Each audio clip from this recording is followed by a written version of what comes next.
So yun na nga. Try natin tikman itong snake fruit. Snake fruit guys. By the way, magpapasalamat pala ako sa aking sponsor. Nagbigay ito sa akin. Binigyan niya ako ng 4 na piraso. So titikman natin. So yung balat niya guys, ang gaspang. Para talagang nakakatakot siya. Para siyang isang gaspang. Kaya siguro tinawag yung snake fruit. Kasi para siguro ganito yung snake, ang gaspang ng balat. Sa pagbukas ko,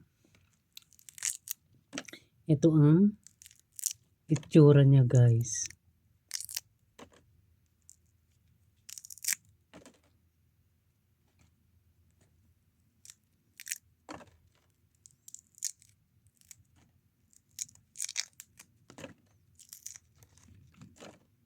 Kulay puti yung laman. Kita nyo ba?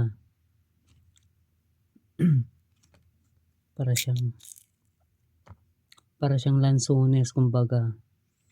Tapos tingnan natin.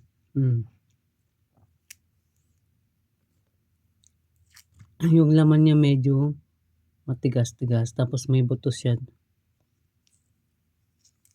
Yung buto niya. Matigas yung buto niya. Ayan. Ang tigas, para siyang bato. Kulay brown. So tikman natin ngayon yung laman. Amoyin muna natin. Ang bango. Ang bango niya guys. Para siyang amoy pinya. Amoy pinya siya. Tikman natin.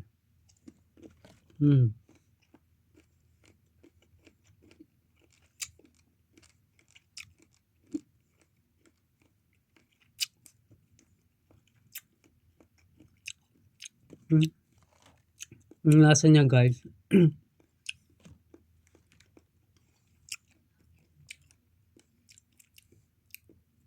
Yung texture ng laman niya.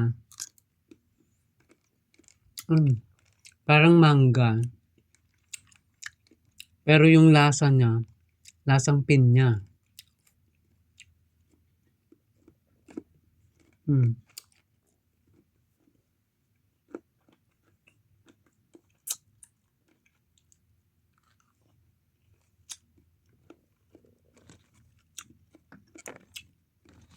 Lasang pinya siya guys.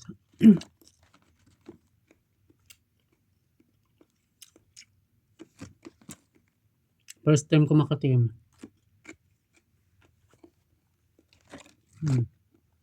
May kayo mga lakayo niya.